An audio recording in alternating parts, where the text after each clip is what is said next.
advertised on MetroPlan Orlando's website and social media, as well as through targeted emails.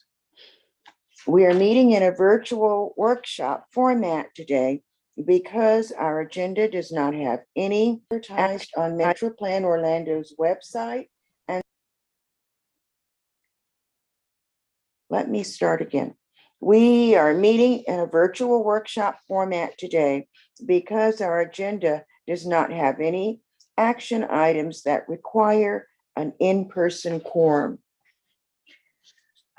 Members of the public are able to participate virtually using their computer, tablet, or phone. We will recognize the public wishing to make public comments under item 10, general public comments. If you want to speak, please use the raise hand feature on the Zoom screen. If you are joining us by phone, you can hit *9 to raise your hand and request to be recognized. When you're called on, your microphone will be temporarily unmuted by staff and will ask you to state your name and contact information for the record. Any public comments received by email or phone messages before the meeting will be read into the record. At this time, I'd like to ask Ms. Lisa Smith to call the roll to ensure that a quorum is present. Good morning. Baldwin. Here. Berry. Present. Jennings.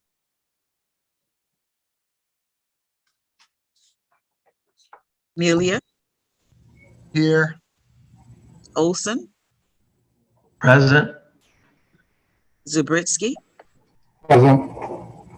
Madam Chair, that concludes the roll call and we do have a quorum. Thank you, Lisa. Next, Mrs. Whittington will review the agenda. Mrs. Whittington, you're recognized. Good morning, Madam Chair and members and everyone who's joined us online today. I want to note for the record that Ms. Jennings has joined Lisa, so if you will please note that she is in the Zoom room. We don't have any changes to the agenda and we are actually ready to proceed as printed. Thank you, Mrs. Whittington. Today is the 32nd anniversary of the Americans with Disabilities Act, ADA. The ADA Act was signed into law June 26, 1990 by President George H.W. Bush. The act is a civil rights law that prohibits discrimination against individuals with disabilities in all areas of public life, including jobs, schools, transportation, all public and private places that are open to the general public. And the purpose of the law is to make sure that people with disabilities have the same rights and opportunities as everyone else.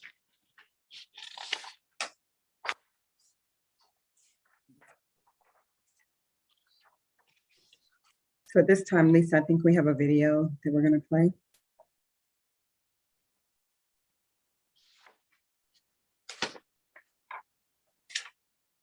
While we're waiting for her to cue that up, I can remember life before and after ADA, and certainly it is better after. And yet we have a long way to go.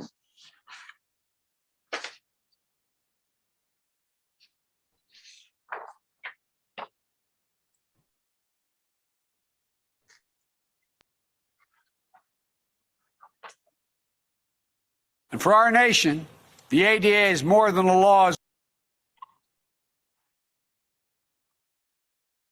well. It's testament to our character as a people, our character as Americans. It's a triumph of American values. But of course, this law didn't bring an end to the work we need to do. Today, too many Americans still face barriers to freedom and equality. But thanks to this movement that spans all races, beliefs, backgrounds, and generations, we're once again making progress together. In my first day in office, I was proud to sign an executive order establishing a government-wide commitment to advancing equity, including people with disabilities. And I was proud to appoint the first ever White House Disability Policy Director, Kim Noxted. Where are you, Kim? Where's Kim? Thank you, Kim. And I'm ensuring that dignity and rights of disabled Americans are lifted up in every policy we pursue, from continuing to make sure that this administration looks like America, appointing people with disabilities to positions across the government.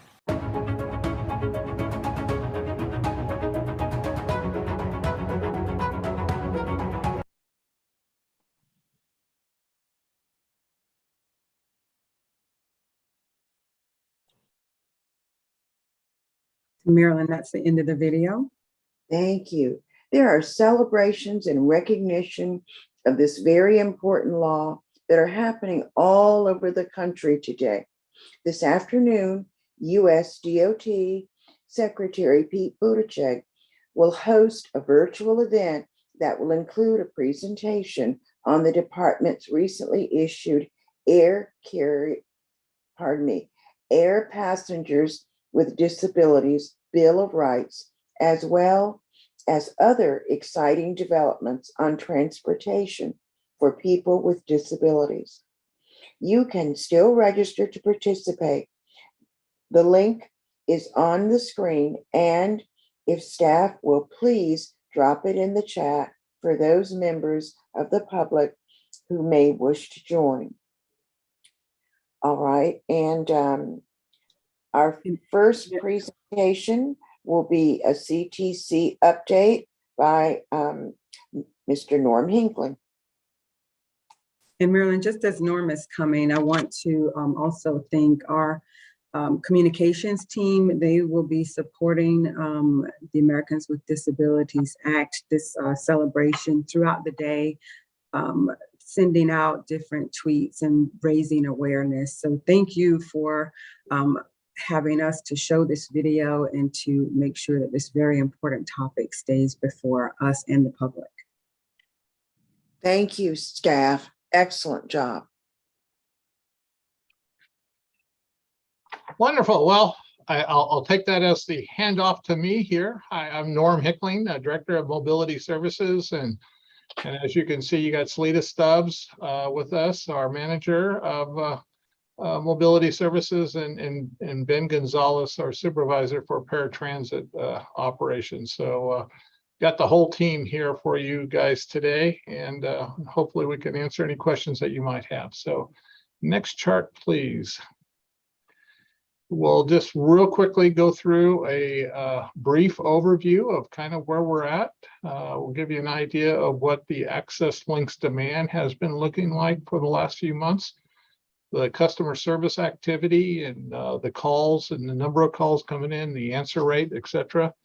Some process improvements, but also we're going to share with you just some challenges that we have, just so that you all know that there's things on the horizon that we're very watchful of, and hopefully we can get satisfied here pretty quickly. And a lot of it has to do just kind of where we're, the whole supply chain issues that we kind of exist in here in the whole United States.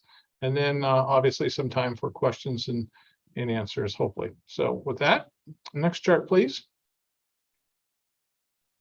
So the good news is, as we'll show you here in a minute, is the demand for trips has pretty much stabilized. We're pretty consistent. We're not seeing this huge increase going on like we were for a while immediately after COVID-19. On-time performance has been really improving, and that is a direct result of our MSRs. And you're going to hear a term that we're going to use, and we'll talk a little bit about it. It's called trip negotiation. That has really helped out a great deal, but also is just with the trips, the number of trips and the demand stabilizing has helped us just kind of get the right resources in the right place so that we're, right up there in the high 80s, if not the low 90s on our on-time performance. And as I talked about, the increased effectiveness of trip negotiations and what that all means for us. So with that, next chart, please.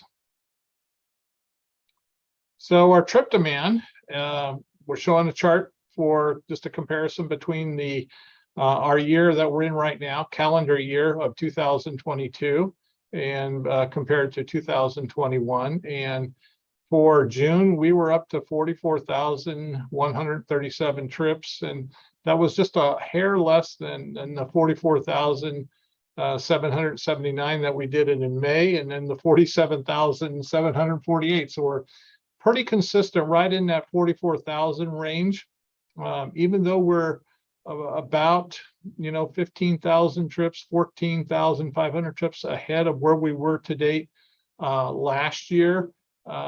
Where the last 3 months have been pretty consistent and right in that 44,000 trip range, and that's with our two providers providing the trips between MV Transportation and UServe, our TNC that we use, and members here on the call get to use every once in a while.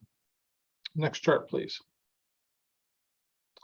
So we show the on-time performance, and it says versus rate negotiation. It really should not be versus, so we'll have to get that corrected. But as we've always talked about, we have a goal of 91%. That's what's in our contract. That's what all the providers are asked to go achieve.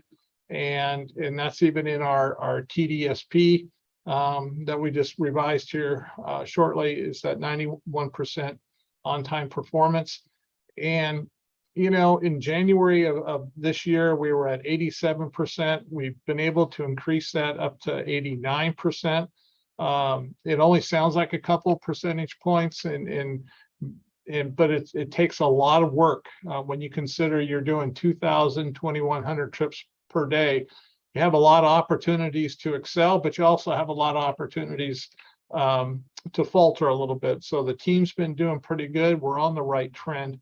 We put this green line in there, which is the negotiation rate. And I'll just take a couple of minutes, if I may, to kind of talk about the negotiation and what that is. And you probably have maybe experienced it in asking for a reservation, or individuals that like to use the PassWeb, the website, to go make their own reservation. Is we really have been working with the software to make sure that we get good options. And one of the concerns is say you'd have 10 people call during the day and they'd all say, oh, I need a trip at 1 o'clock in the afternoon. And the way we did it in the past was, okay, we'll just schedule that 1 o'clock trip, not taking into account or letting the software tell us how many trips have been scheduled for that 1 o'clock time frame, which really may tax and really put a burden on the resources that we have out there to actually perform that 1 o'clock trip. Hence, we were getting on-time performances that were substantially lower than we all liked. And I know last year, about this time, we really experienced some real problems that way. And we've had many discussions about that. So what we've been trying to do the last couple of months has been working with the software and getting a much better handle on. So if somebody asked for a 1 o'clock p.m. reservation to be picked up, or they need to be at a place at 1 o'clock. Well, now we have the software. It gives us several options. Now, you may get that 1 o'clock reservation depending on how many other people may have already put in, or because it's first come, first serve, obviously. But if we know you need to be there at 1 o'clock, well, maybe picking or be picked up at 1 o'clock, maybe because of the resources, it might be better and much more timely and effective and efficient for you if you got picked up at, say, 11:45, or maybe even at 1:05, but we can get you there faster. So that's what the software has been doing for us. And you can see, as we've been able to effectively negotiate those pickup times better with our clients, our on-time performance is also moving in the upward trend that we wanted to. And that's a much better effective performance. And what that's doing is, it really is allowing us to work with the customer, work with the client as to an appropriate pickup time or drop-off time that gets them where they need to be and they want to be, but it also allows us then to make sure that we got the right resources out there to actually perform those trips in a timely manner. So you're going to continue to see this being worked, and you're going to continue to see our on-time performance go up, we hope. And as you see, the negotiation rates go up. So I hope I've not confused anybody. Obviously, there'll be time for questions at the end here if I have, and I apologize if I have. But again, we're trying to match our resources to the times and the demands of trips that our customers need, so we can perform those in the most effective and efficient manner possible. Next chart, please. So this is customer service activity. Average speed of answer in June of 2022 was 2 minutes and 24 seconds overall. A little better than we were in May of 22. And again, calls answered per agent is 62, and that's a lot of calls in a day per agent. And that's, you know, a lot of opportunities to help folks out. And you have calls answered was 44,334 in the month of June of this year. And drop calls, for whatever reason, people hang up, people decide for whatever reason, call got dropped, maybe the cell phone connection wasn't good, but there was 6,900 of those calls. So again, when you look at the totals, about 51,000 calls at any one time coming in, or not any one time, but during the month of June for this past year or this year. Next chart, please. Some of the challenges that we have right now is vehicle replacements. We do have an aging fleet, and even though a vehicle might only be 5 years old, for you and I, having that vehicle and driving it is fine. But in the world of paratransit and even like the NeighborLink system, a 5-year-old vehicle that runs about 40,000 miles per year, they age pretty quickly. You can imagine they're out on the road every day, out there 24/7. They have a lot of people coming in and out, a lot of stops, a lot of times the doors opening up, a lot of maintenance with those. So we do have a bit of an aging fleet.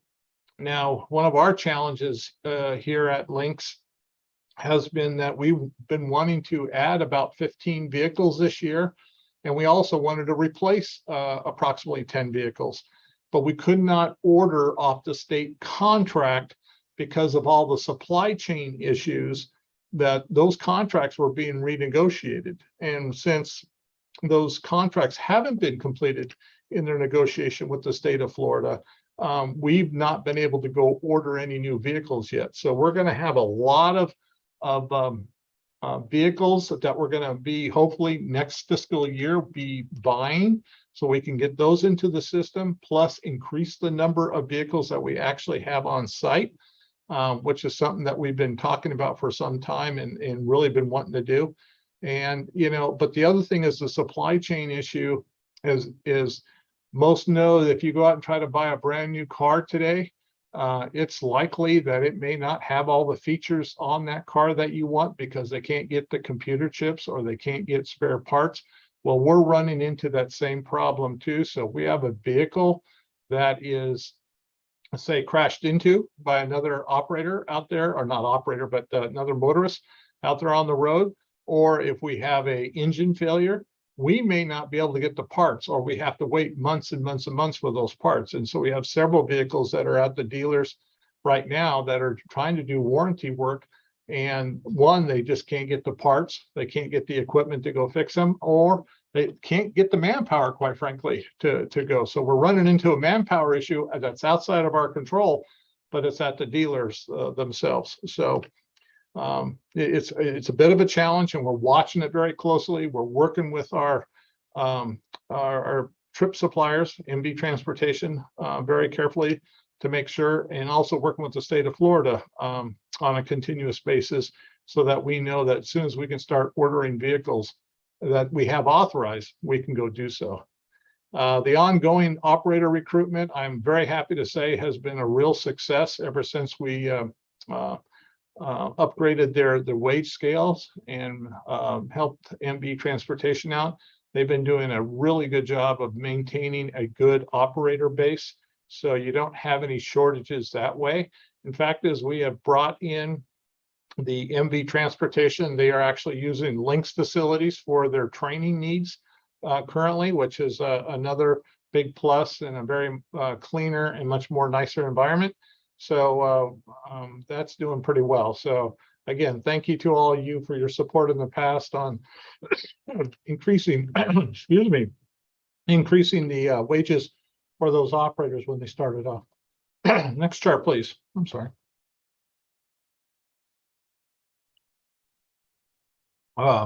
Finally, have got the approval for our trapeze system upgrade. This is our reservation system. This is the system that our mobility services reps use to take your reservation when you make a phone call in and say, I need a trip. It's going to be much more interactive. It's going to make it easier. Hopefully that will shorten the amount of time you will have to be on the phone with that representative. It also will include a map upgrade, which will help with the navigation. And we've heard that in the past, that there's been concerns a little bit about the GPS system and everything. Well, this map upgrade and it does a lot of different things. One, it helps schedule the trips. It helps on the estimated time of the trips, which will then go back to the negotiation that we talked about just a few minutes ago as to how long a trip should take, or how many people can be picked up in a shorter period of time and still get clients to their destination in a very effective and timely manner. So, you know, we know there's a lot of changes going on here. There's a lot of road construction. There's a lot of changes in roads and additions of roads and things. This map upgrade, along with the trapeze system, will be a big help, and you'll see a lot of help there. The next one, My Access, I just want to put there and say thank you, Virginia, for sending that email out to everyone. Appreciated that. And again, that's been a big help in getting everybody transferred over to that system. Trip negotiations, we talked about the reservation process. I bring that up just in case you hear a couple different things when somebody says, well, I don't have a 1 o'clock for you, but I either have a 1:15 or maybe I have a 12:45 or a 12:50, 12:55 trip that we can pick you up at and get you to where you need to be. That's the reason for it, is we're really trying, again, align the reservations with the resources that are out there. And I know I've been saying this many, many times, but I'm telling you, a new phone system and customer contact system is coming in place. I'm told that the last couple of changes on the contract are going back and forth and being negotiated. And so we should get into that mode of implementing that new system any day now. The nice thing about it, though, it won't have any impact to all of you. The same numbers will be used, etc. It'll just be a much better system. And again, improve the efficiencies of our MSRs and in the service that they provide to our clients. And with that, next chart, please. And glad to have any feedback or questions that y'all might have. So thank you.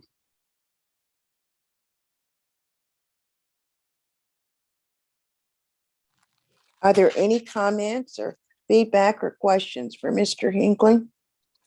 You have a hand by Ms. Berry. Ms. Berry, you're recognized. Thank you. Good morning, everyone. I have a couple of questions, but first just want to comment because it's pleasing to hear that overall the on-time performance is improving. My first question is regarding the dropped calls. Is there any way on this with the old system or with the new system that's coming that you'll be able to determine how many or the percentage of calls that are dropped because of a long hold time? It's a great question. I don't, because we just don't know why they might have gotten dropped. I mean, there's going to be times when you're going to have to be on because the number of calls came in, but if somebody just hangs up, was it because it was a long hold time? Did they get interrupted? Did their cell phone drop? I just don't know. Nikita, I mean, we can look at it and try to see if we can break that out a little bit, but there might be a way of that the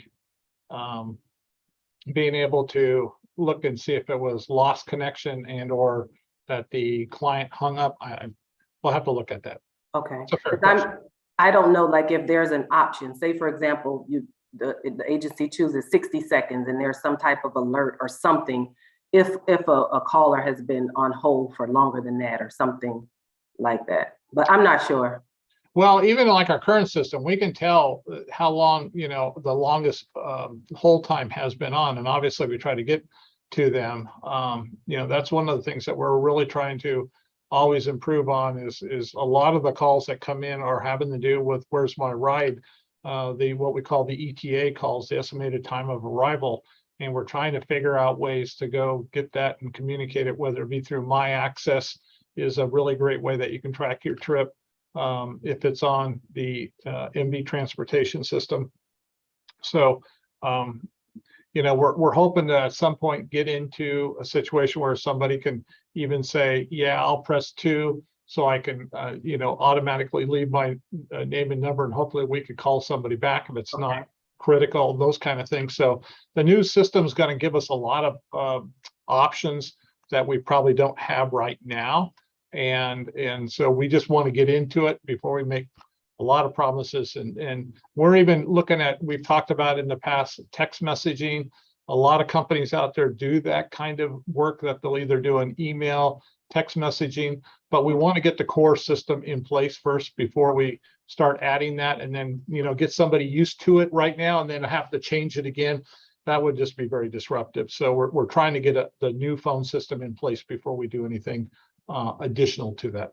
What's the expected date for that? Do you have one yet? Well, we thought we were going to have it in 6 months ago. So, but that didn't happen. So they're going back and forth on the contract, and I hope it's any day we're going to be told that we're going to start the implementation. But I don't want to give you a date, Nikki, that I'm 3 months from now. I'm apologizing because I gave you a date and gave you hope that it was a month from now, and we didn't make it. So as quickly as we know that we start that implementation, what I could do is send an email to Virginia, and then that way between her and Chair Baldwin, they can communicate with everybody on the Quality Assurance Task Force that at least we've started that process. Okay, perfect. That was my first question. So, well, a couple of questions there, but thank you so much. My next one is just trying to determine if or if there's been discussion around whether or not the paratransit fleet would be expanded if our Orange County sales tax passes. Most likely, yes. We have already been discussing an expansion just based on our current need today of another 15 vehicles. And we literally had put that in a year ago for an expansion of 15 vehicles plus 10 replacement vehicles. So you would have saw 25 new vehicles out there on the road had we been able to go procure those. And unfortunately, because of the supply chain issues and the contract with the state of Florida and being able to buy off that contract, we've not been able to procure those vehicles or put orders in. But yes, we definitely know we need to expand in our current state. And most likely, should that initiative go in, and with some of the different service enhancements that have been discussed, you're gonna have to have an expansion of vehicles. Yes. Right. And with the supply chain issues, I understand that you all are watching it, but I'm hoping that you're really trying to put a plan in place, as we don't know when, what that's, and that could change every single day, and not for the better in most cases, what it's looking like. But hopefully you all are looking at a plan for that as you're watching it. And we are, and we could probably spend an hour just talking about all the pros and cons of just the supply chain issues. So yes, but we're spending a lot of time on it. Okay. And then finally, just wanting to know if there's been any additional discussion of fare reduction consistent with what's being proposed with the fixed routes. I'm not aware of any discussion about fare changes with the fixed route. Okay. So obviously, if there is a fare change, if there was ever any kind of discussion, it would have an immediate impact with the ADA side for sure. But I'm not aware of any discussions right now, to be quite honest with you. Thank you, Norm. And thank you, Ms. Berry. Thank you. Question, Norm. Have we begun the RFP process? And if so, who is the representative from the disability community? We have started the RFP process. The process is currently in the mode of answering questions that have come in from any potential proposers. That is my understanding. Those questions all have to be done mid-September timeframe, roughly.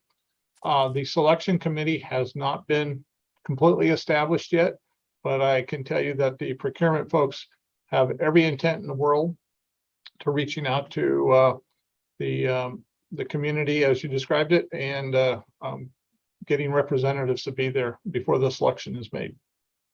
All right, very good. I do encourage that a individual with a disability from this board be considered for that. Absolutely. And I thank you for that.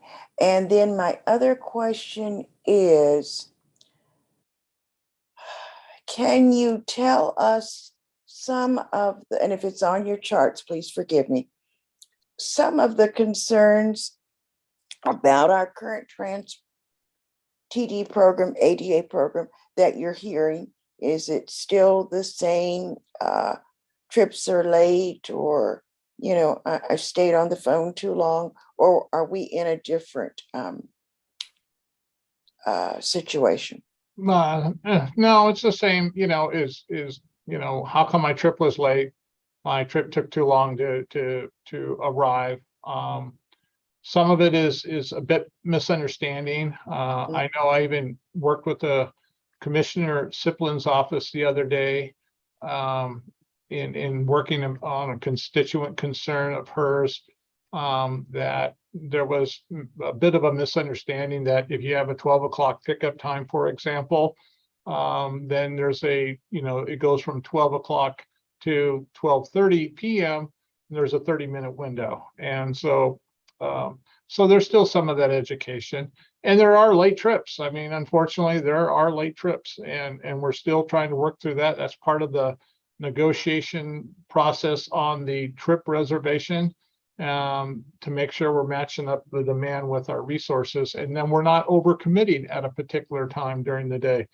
We're also doing a much better job, and credit to Salida and to Ben. They've been working with UServe, and they've increased their trips up substantially. We're 3 times more trips being done by them on a daily basis than they were just probably 4 or 5 months ago. So, and they have been coming through for us at a much higher rate by actually performing the trips and not having drivers that say, oh, they're not going to show up for work. So that's been a good partnership. So, you know, there's just a lot of things, but it's basically the same. You know, how come the trip took so long to get there? I was on the trip a little bit too long. Why couldn't you just drop me off before you dropped off the other 2 people?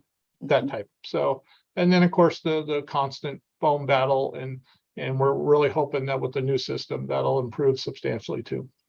All right, one more, please. Sure. Recently, there was an article where a paratransit driver, rider, was abused, and et cetera, et cetera. How do you determine or help the client determine when it would be better for them to use our paratransit service where MV is the provider versus paratransit service where UServe is the provider? Let me see if I can be sure you're understanding where I'm going. Okay. I would think that there are some clients in some situations that you might not want to put on, say, a UServe or any kind of TNC.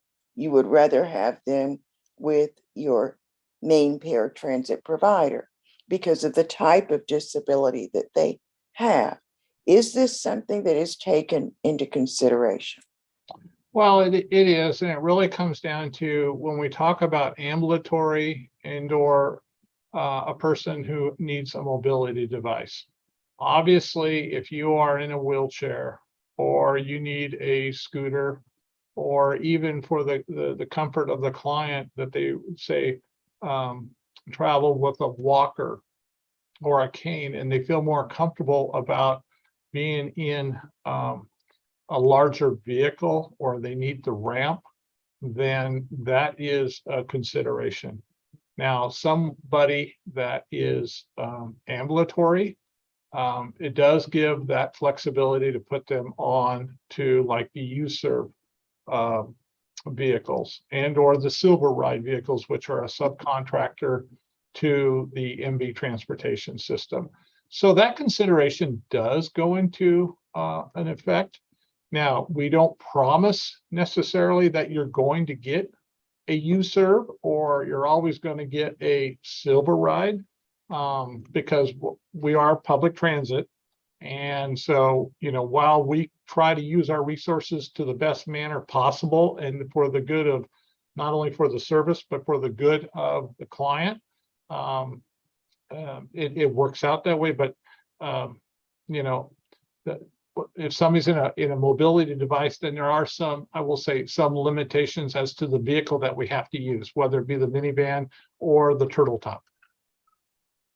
What about individuals that have intellectual disabilities, maybe along with physical disabilities? How is a determination made then?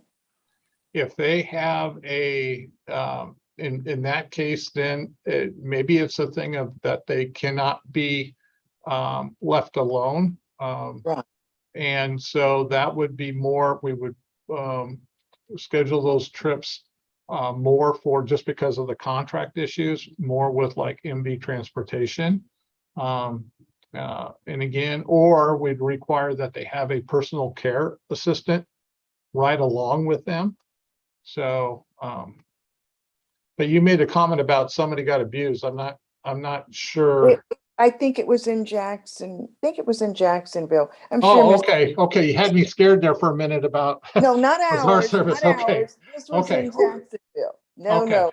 I haven't heard of anything with ours, and certainly hope we won't. Okay. But Well, no, Chairman, we you can't make any promises. But we well, can- no, and I mean, every day that there's interaction, that's one thing that we make, that's part of the training, and that's one of the reviews of the personnel that we have to make sure that we don't have clients that'll be put in harm's way. But there are clients that do have challenges that again, that they need somebody to assist them. Our operators are not trained to be that medical personnel.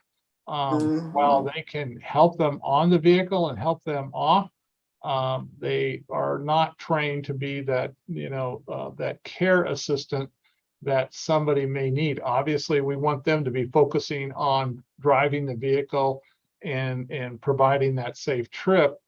So if they need an assistant, we do have it in our eligibility package at times that we put that mandate down that they must ride, must be accompanied to take a trip on access links.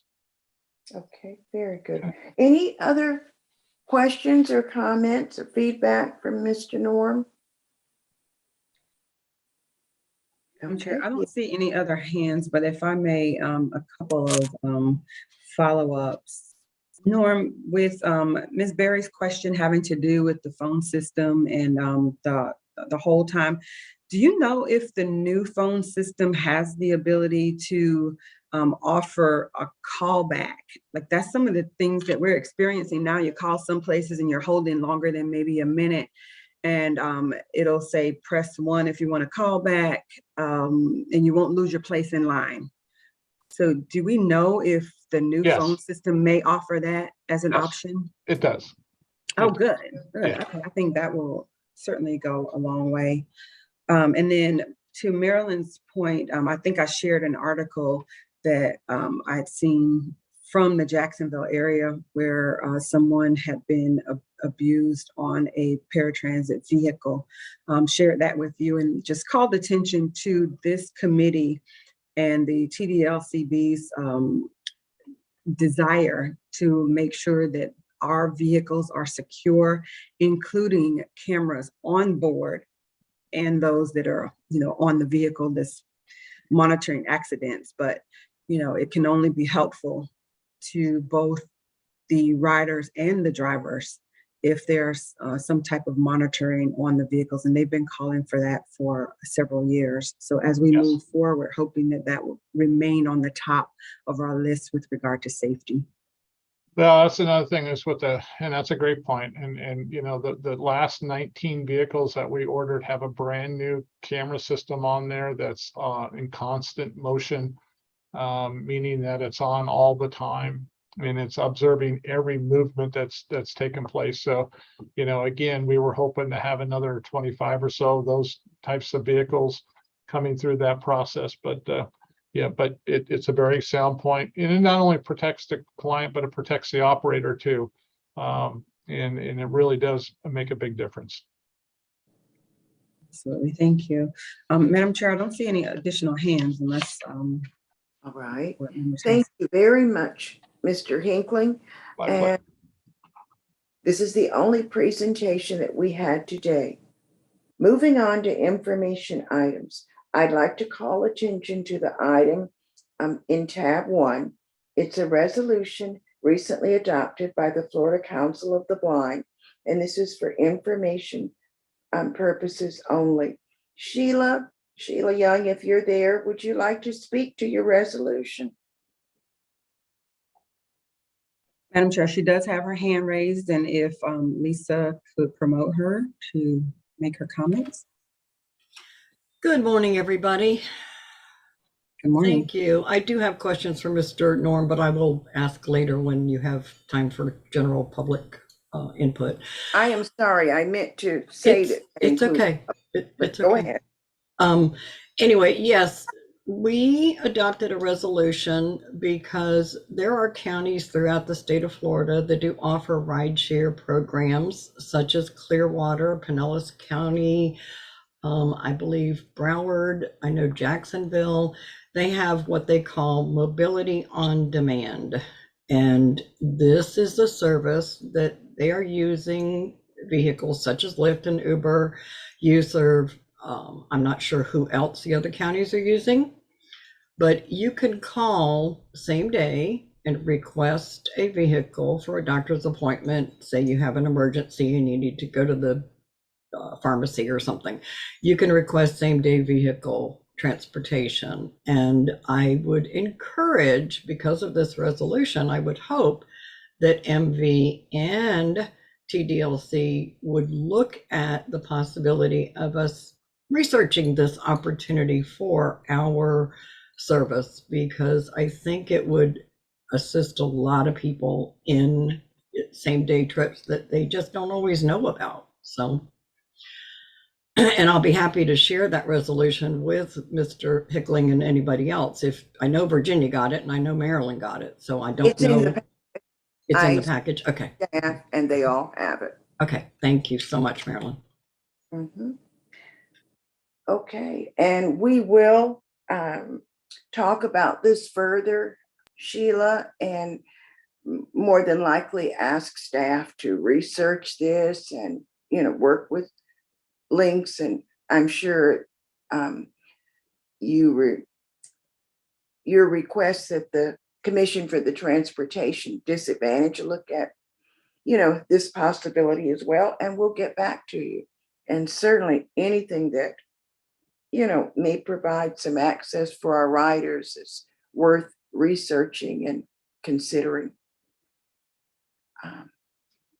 Does anyone, Norm or anyone, want to respond to Sheila at this time? Okay, we will get back to this, Sheila, and thank you for bringing it to us. All right. Are there any committee members who have final remarks or comments at this time? And if so, unmute yourself.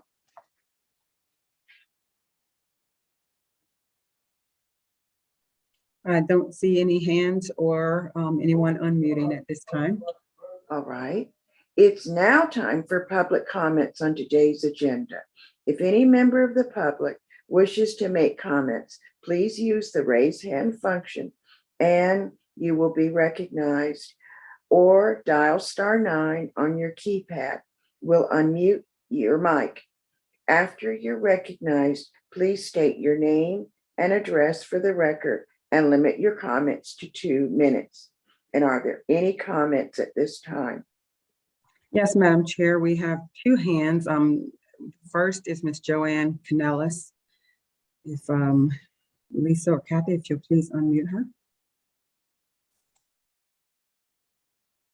She's unmuted. Thank you. Hi, I'm Joanne Canellis. My address is 324 Claremont Avenue, Lake Mary, Florida, 32746. Can you hear me okay? Yes, you're coming Good. through loud and clear. Thank you. Yeah, I would like to have my, I've been using it, fix up links and stuff for everywhere. And then when I went to the swimming a year ago on my first day, I got late by 1 hour and I wasn't very happy at all. That's why I've been using the access links ever since that swimming. And we need 24 hours train and bus service.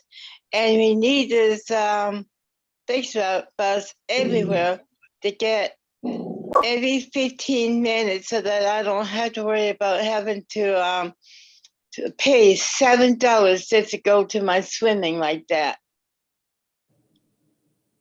Okay? And we need this bus back to the Oviedo Boulevard, which is right next to the swimming pool I've been to, and that's an aquatic center. And I had to go to the after school detention once before, and I wasn't really happy about that at all, period. And we need 24 hours training bus service, including holidays, weekends, and night times, so I don't have to go through. I've been through once before. And then, and stuff like that. Every single day we need to have it every 15 minutes so I don't be late like I did once before either. Because I was 1 hour late and everything else, we had the shortages at that time and I wasn't happy about that. And we need this bus stop right here at South Country Club Road too, between the train station and Seminole State College. You know where that is on the map. And we need this bus stop at least over at the Estelle Avenue. That's right by the park, Estelle Avenue. The corner of Estelle Avenue and South Country Club Road here too. Okay, Joanne, thank you so much for your comments today. You've reached your time limit. We really appreciate you bringing this to the attention of the LCB, QATF, and to Links. Next, we have Ms. Sherry Brunn.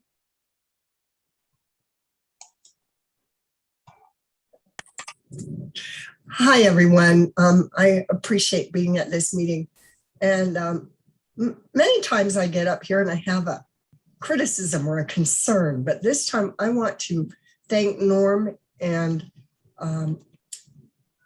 for the USERV program and the USERV ability to get USERV.